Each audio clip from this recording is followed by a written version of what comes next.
ದಾವಣಗೆರೆ ಜಿಲ್ಲೆಯ ಹರಿಹರ ಪಟ್ಟಣದಲ್ಲಿರುವಂತಹ ತುಂಗಭದ್ರಾ ನದಿ ಇದೀಗ ಮೈದುಂಬಿ ಹರಿತಾ ಇರುವಂಥದ್ದು. ಏನಿಲ್ಲಿರುವಂತಹ ಗಂಗಾನಗರ ಏನಿದೆ, ಆ ಗಂಗಾನಗರಕ್ಕೆ ಇದೀಗ ನೀರು ನುಗ್ಗಿರುವಂಥದ್ದು. ಸುಮಾರು 15ರಿಂದ 20ಕ್ಕೂ ಹೆಚ್ಚು ಮನೆಗಳಿಗೆ ನೀರು ನುಗ್ಗಿ ಸಾಕಷ್ಟು ಅವಾಂತರ ಸೃಷ್ಟಿ ಮಾಡಿರುವಂಥದ್ದು. ನಾನೀಗ ಏನು ಗಂಗಾನಗರದಲ್ಲಿ ಇದನ್ನು ನೋಡ್ಬೋದು, ಇದು ಯಾವ ರೀತಿ ಅಂತ ಒಂದು ಪರಿಸ್ಥಿತಿ ಇದೆ ಅಂದರೆ ಕಳೆದ ಹಲವಾರು ವರ್ಷಗಳಿಂದನೂ ಸಹ ಇದೇ ರೀತಿಯಾದಂತಹ ಪರಿಸ್ಥಿತಿಯನ್ನು ಈ ಒಂದು ಇಲ್ಲಿನ ನಿವಾಸಿಗಳು ಅನುಭವಿಸಬೇಕಾದಂಥ ಪರಿಸ್ಥಿತಿ ನಿರ್ಮಾಣವಾಗಿರುವಂಥದ್ದು. ಇವರು ಪ್ರತಿಯೊಂದು ಹಕ್ಕು ಆಧಾರ್ ಕಾರ್ಡ್ ಇರ್ಬೋದು, ರೇಷನ್ ಕಾರ್ಡ್ ಪ್ರತಿಯೊಂದನ್ನು ಸಹ ಇಲ್ಲಿದ್ದರೂ ಸಹ ಇಲ್ಲಿ ಸಂಬಂಧಪಟ್ಟಂತಹ ಅಧಿಕಾರಿಗಳು ಮಾತ್ರ ಇವ್ರ ಬಗ್ಗೆ ಯಾವುದೇ ರೀತಿಯಂತಹ ಕ್ರಮ ಕೈಗೊಳ್ತಾ ಇಲ್ಲ. ಏನು ಬೇರೆ ಕಡೆ ತಮಗೆ ಸ್ಥಳ ನಿಗದಿ ಮಾಡಿಕೊಡ್ರಿ, ನಾವು ಆ ಕಡೆಗೆ ಸ್ಥಳಾಂತರ ಆಗ್ತೀವಿ ಅನ್ನೋಂಥ ಮಾತನ್ನು ಹೇಳ್ತಾ ಇದ್ರು ಕೂಡ ಅಧಿಕಾರಿಗಳು ಒಂದು ನಿರ್ಲಕ್ಷ್ಯ ಮತ್ತು ಜನಪ್ರತಿನಿಧಿಗಳ ಬೇಜವಾಬ್ದಾರಿತನದಿಂದಾಗಿ ಈ ರೀತಿಯಂಥ ಒಂದು ಸಮಸ್ಯೆ ಅನುಭವಿಸಬೇಕಾದಂಥ ಪರಿಸ್ಥಿತಿ ಇಲ್ಲಿನ ನಿವಾಸಿಗಳದಾಗಿರುವಂಥದ್ದು. ಸೊ ನನ್ನ ಜೊತೆ ಮಾತಾಡಲಿಕ್ಕೆ ಬಡಾವಣೆಯ ನಿವಾಸಿಗಳು ಇದ್ದಾರೆ, ಅವ್ರನ್ನ ಕೇಳೋಣ. ಅಂದರೆ ಎಷ್ಟು ವರ್ಷಗಳಿಂದ ಈ ರೀತಿಯಂತಹ ಸಮಸ್ಯೆಯನ್ನು ಅನುಭವಿಸ್ತಾರೆ, ಯಾಕೆ ಜನಪ್ರತಿನಿಧಿಗಳಿಗೆ ಯಾಕೆ ಇಚ್ಛಾಶಕ್ತಿಯ ಕೊರತೆ ಇದೆಯಾ, ಏನು ಹೇಳ್ತಾರೆ ಅಂತೇಳಿ ಅವ್ರನ್ನ ಮಾತಾಡ್ಸೋಣ. ಅಮ್ಮ, ಈಗ ಕಳೆದ ಎಷ್ಟು ವರ್ಷಗಳಿಂದ ಈ ರೀತಿಯಂಥ ಸಮಸ್ಯೆ ಅನುಭವಿಸ್ತಾ ಇದ್ರಿ,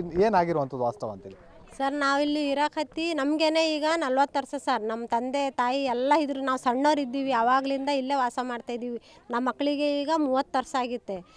ಅಂತಾರೆ ಅಧಿಕಾರಿಗಳು ಏನಂತಾರೆ ಬಂದು, ನೀವು ಮೊನ್ನೆ ಬಂದು ಹಾಕ್ಕೊಂಡಿರಿ, ಹೋಗ್ರಿ, ಎಲ್ಲಿಂದ ಬಂದಿದ್ರಿ ಅಲ್ಲಿಗೆ ಹೋಗ್ರಿ ಅಂತ ನಿನ್ನೆ ಬಂದು ಹೇಳಿದರು ಸರ್. ನಾವು ಓದಿರೋದು ಸ್ಕೂಲ್ ಟೀಸಿಂದ ಎಲ್ಲ ಐತೆ ನಮ್ದು ಇಲ್ಲಿ, ಬೇಕಿದ್ರೆ ದಾಖಲೆ ಎಲ್ಲ ತೋರಿಸ್ತೀವಿ ನಾವು. ಅವ್ರು ಜಾಗ ಕೊಡಬೇಕಂತ ಈಗ ಆ ಥರ ಹೇಳ್ತಾ ಇದ್ದಾರೆ ನಮಗೆ. ಗಂಜಿ ಕೇಂದ್ರಕ್ಕೆ ಹೋಗ್ರಿ ಅಂತಾರೆ ಸರ್, ನಾವು ಗಂಜಿ ಕೇಂದ್ರಕ್ಕೆ ಹೋಗಲ್ಲ, ನಾವು ಸತ್ತರೆ ಇಲ್ಲೇ ಸಾಯ್ತೀವಿ, ನಾವು ಹೋಗಲ್ಲ. ನಾವು ಇಲ್ಲಿದ್ರೆ ಬೇರೆ ಕಡೆ ನಮಗೆ ಜಾಗ ಕೊಡಲಿ. ಪ್ರತಿ ವರ್ಷ ಇದೇ ಥರ ಆಕೈತೆ. ಹಾವು ಚೋಳು ಎಲ್ಲ ಬರ್ತಾಯಿದ್ದಾವೆ, ಪೇಷಂಟ್ ಇದ್ದಾವೆ ಮನೆಗಳಾಗೆ, ಸಣ್ಣ ಸಣ್ಣ ಮಕ್ಕಳು ಇದ್ದಾವೆ. ನಾವು ತಗೊಂಡು ಎಲ್ಲಿ ಹೋಗೋಣ, ಗಂಜಿ ಕೇಂದ್ರಗೆ ನಮಗೆ ಹೋಗೋಕ್ಕಾಗಲ್ಲ ಸರ್.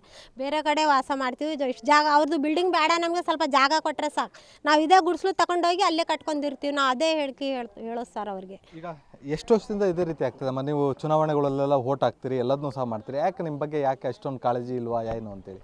ಏನು ಸರ್, ಅವ್ರಿಗೆ ಗೊತ್ತಾಗ್ಬೇಕು ಸರ್. ಯಾಕಂದರೆ ನಾನು ರಾತ್ರಿಯಿಂದ ಸಾಮಾನು ಎತ್ತಿ 2 ಗಂಟೆಯಿಂದ ನನಗೆ ಭಾಳ ಬೇಸರ ಆಗಿಬಿಡುತ್ತೆ, ಕಣ್ಣೀರು ಬಂದುಬಿಟ್ಟೈತೆ ನಮಗೆ. ಯಾಕಂದರೆ ವರ್ಷ ಕರ್ಕೊಂಡು ಹೋಗ್ತಾರೆ, ಗಂಜಿ ಕೇಂದ್ರದಾಗ ಹಿಡ್ಸ್ಕೊತಾರೆ ಮತ್ತು ಕಳಿಸ್ತಾರೆ. ಒಂದು 10 ದಿವಸ ಹಿಡ್ಸ್ಕೊತಾರೆ ಮತ್ತು ಕಳಿಸ್ತಾರೆ. ಅದಕ್ಕೆ ಇಲ್ಲೇ ಸಾಯನ, ಅಲ್ಲಿ ಹೋಗೋದೇ ಬೇಡ, ಯಾರು ಹೋಗೋದು ಬೇಡ ಅಂತ ನಿರ್ಧಾರ ಮಾಡಿ ಈಗ 25 ಮನೆಗಳು ನೀರು ಮುಳುಗಡೆ ಆಗಿದ್ದಾವೆ. ಯಾರು ಏನಾರು ಅಂದರೆ ಮತ್ತು ಈ ಗೋವಿಂದಣ್ಣ ಅವರು ಸಂಘಟನೆಯವರು ಬಂದು ಹೆಲ್ಪ್ ಮಾಡ್ತಾರೆ.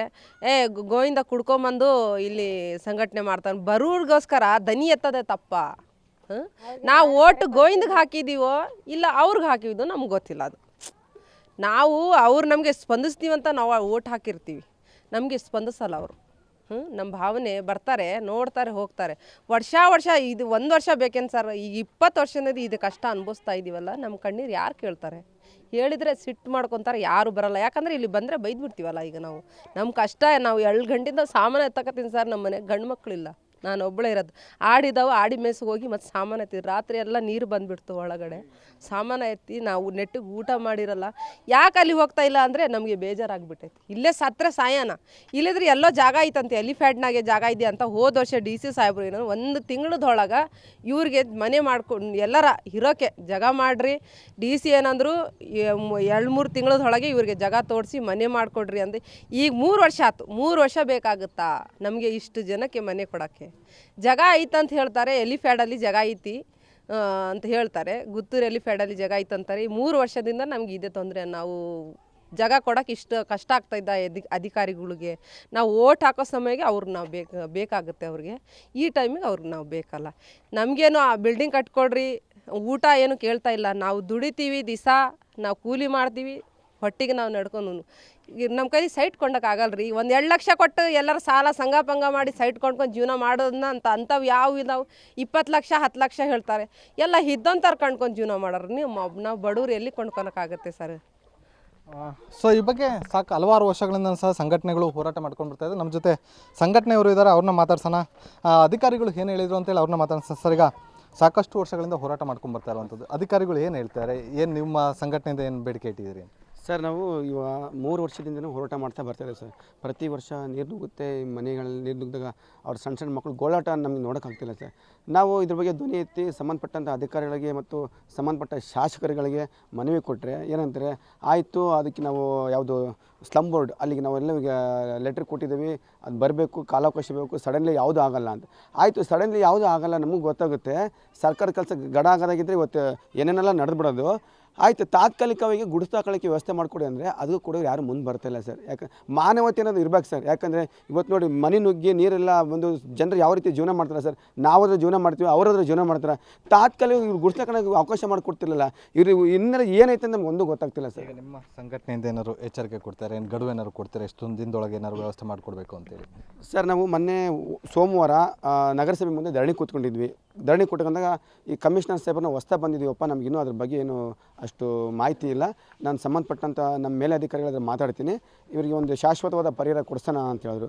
3 ವರ್ಷದಿಂದ ಇದೇ ನಗರಸಭೆಯಲ್ಲೇ ಇರ್ತಕ್ಕಂಥ ಬಸವರಾಜ್ ಐ ಅಂತಂದೇಳಿ ಕಮಿಷನರು ನಾವು ಡಿ ಸಿ ಕಚೇರಿ ಮುಂದೆ 9 ದಿನ ಧರಣಿ ಕೂತ್ಕೊಂಡಾಗ ನಮಗೊಂದು ಲೆಟ್ರ್ ಕೊಟ್ಟಿದ್ರು ಸರ್. ಏನು ಕೊಳಗೇರಿ ಮಂಡಲ ಅಭಿವೃದ್ಧಿಯವರಿಗೆ ನಾವು 8 ಎಕರೆ ಜಾಗ ಇದೆ, ಅವರಿಗೆ ಹಸ್ತಾಂತರ ಮಾಡಿದ್ವಿ. ಬೀದಿ ದೀಪ ಮತ್ತು ಚರಂಡಿ ಕುಡಿಯೋ ನೀರಿನ ವ್ಯವಸ್ಥೆ ಮಾಡಿ G+2 ಮಾದರಿಯ ಮನೆ ನಿರ್ಮಾಣ ಮಾಡಿ ಮೊದಲನೇ ಆದ್ಯತೆ ಈ ಕುಟುಂಬಗಳಿಗೆ 25ರಿಂದ 20 ಮನೆ ಮುಳುಗ್ತವೆ, ಅವರಿಗೆ ಆದ್ಯತೆ ಕೊಡ್ತೀವಿ ಅಂತ ಹೇಳಿದ್ರು.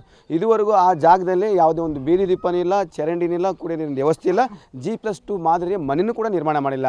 ಹಾಗಾಗಿ ನಾನೇನಿದೆ, ನೀವು ಇದು ಯಾವುದು ಕೂಡ ಯಾವಂತಕ್ಕೂ ಕೂಡ ಹೋಗಿಲ್ಲ, ಈ ತಾತ್ಕಾಲಿಕ ಅದೇ ಜಾಗದಲ್ಲಿ ತಾತ್ಕಾಲಿಕವಾಗಿ ಇವರಿಗೆ ಗುಡಿಸ್ಲಾಕಣಕ್ಕೆ ವ್ಯವಸ್ಥೆ ಮಾಡಿಕೊಡಿ, ನೀವು ಯಾವಾಗ ಮನೆ ಕಟ್ಸ್ಕೊಡ್ತೀರೋ ಅವಾಗ ಇವರು ತಕ್ಕೊಳ್ತೇನೆ ಅಂತ ಹೇಳಿದ್ರೆ ಅದೆಲ್ಲ ಹಂಗೆಲ್ಲ ಆಗಲ್ಲ, ನಾವು ಮೇಲಿರ್ತಕ್ಕಂಥ ಅಧಿಕಾರಿಗಳು ಮಾತಾಡಬೇಕು ಅಂತ ಹೇಳ್ತಾರೆ.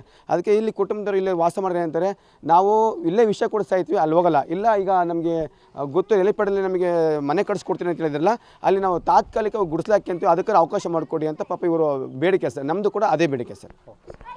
ಸೊ ಇದಿಷ್ಟು ಏನು ಇಲ್ಲಿನ ಏನು ಗ್ರಾಮಸ್ಥರ ಜೊತೆಗೆ ಸಂಘಟನೆಯವರ ಮಾತಾಗಿರುವಂಥದ್ದು. ಸೊ ಇನ್ನಾದರೂ ಅಧಿಕಾರಿಗಳು ಮತ್ತು ಜನಪ್ರತಿನಿಧಿಗಳು ಎಚ್ಚೆತ್ತುಕೊಂಡು ಈ ಭಾಗದ ಜನರಿಗೆ ಶಾಶ್ವತವಾದಂತಹ ಒಂದು ನೆಲೆ ಕಲ್ಪಿಸಿಕೊಡಲಿ ಎಂಬುದು ಸಹ ಒನ್ ಕನ್ನಡ ನ್ಯೂಸ್ನ ಆಶಯ ಆಗಿರುವಂಥದ್ದು. ಕ್ಯಾಮ್ರಾ ಪರ್ಸನ್ ಮಂಜುನಾಥ್ ಜೊತೆ ಪ್ರವೀಣ್ ಬಾಡ, ಒನ್ ಕನ್ನಡ ನ್ಯೂಸ್, ದಾವಣಗೆರೆ.